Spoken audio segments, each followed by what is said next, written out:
Kenapa harus jerami tarutung? Karena kita tahu jerami tarutung itu kualitasnya lebih bagus. Di-compare dengan bahan jerami dari tempat lain, kalau dulu kita masih tinggal di Jakarta, itu kita sampai cari ke daerah Bekasi, ke daerah Babelan, terus ke daerah Cengkareng. Tapi so far yang kita lihat, yang kita temukan itu memang kualitas yang dari tarutung itu lebih bagus. Dari sisi warnanya, dari sisi ketahanannya, dan juga degradasi warnanya itu lebih variatif kalau dari tarutung. Bagi kebanyakan orang, bisa jadi jerami padi hanyalah sisa panen yang akan dibuang, dibakar, dijadikan pakan ternak atau media tanam.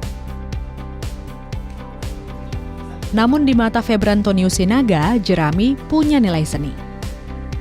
Deretan lukisan unik non-artistik inilah hasil tangannya. Lihat saja, ia menjadikan ulos ragi hotang sebagai kanvas, berpadu dengan potongan jerami yang menyuarakan pesan-pesan kekristenan. Ini adalah jerami pilihan, dipanen dari jam 10 pagi sampai 12 siang saja, saat matahari terik dan jerami tak basah berembun. Seni kolase jerami ini dinamainya pardurame art, karena dalam bahasa Batak Toba, durame artinya jerami.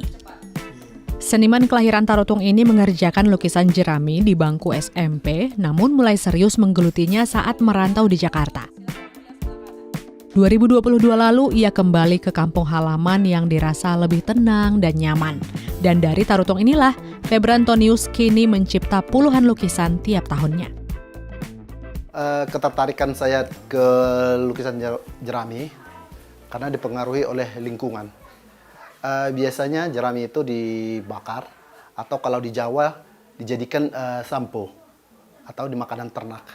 Nah, lewat kreasi yang saya punya, saya mengubah lukisan jerami itu menjadi barang unik dan menjadi barang yang mempunyai nilai seni yang tinggi.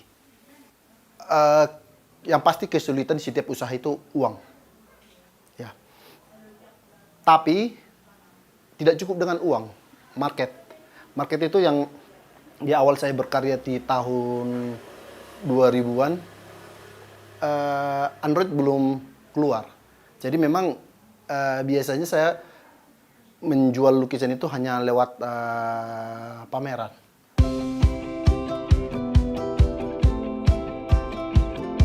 Ya, pameran menjadi media promosi. Karena itu, hingga kini lukisannya tak hanya diminati di Sumatera, tapi juga Jakarta, Bandung, Pontianak, Bali, dan Manokwari. Di pasar internasional, lukisan jerami sudah terpajang di Singapura, Thailand, Cina, Jerman, dan Amerika. Harga tiap lukisan jerami juga variatif, mulai dari 3 juta rupiah. Kata Febrantonius, peran istrinya, Edita Boru Sihombing, sangatlah menentukan. Terkadang ia merasa jenuh dalam rutinitas, maka istrinya mengambil alih beberapa tugas agar semakin ringan. Menariknya, pasangan ini ternyata punya ketertarikan dalam pendidikan anak muda. Jadi beberapa waktu yang lalu dari SMA Negeri 1 Tarutung itu sudah beberapa kali melakukan kunjungan ke rumah ini. Di sana kita lebih ke memberikan edukasi bagaimana seni itu sebenarnya sama aja dengan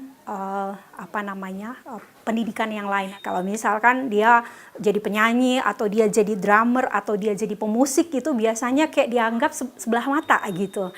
Nah, kita mau mengedukasi anak-anak bahwa lewat dunia seni pun kita bisa berkarya, kita pun bisa menjadi mengambil seni itu menjadi profesi buat kita.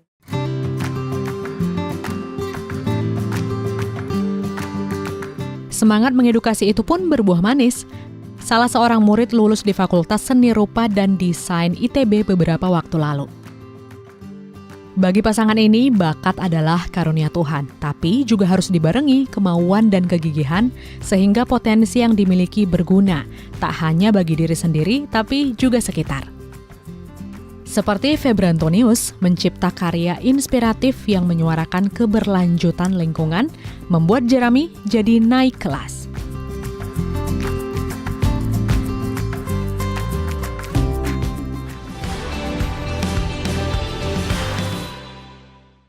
Sekian program Bingkai Sumatera. Saat ini Anda juga bisa menyaksikan program unggulan Daai TV di platform Daai Plus yang bisa diunduh secara gratis. Dan saksikan konten inspiratif serta menenangkan hati dimanapun dan kapanpun. Tetap semangat menyebarkan kebaikan. Saya Windy Nenggolan pamit. Sampai jumpa.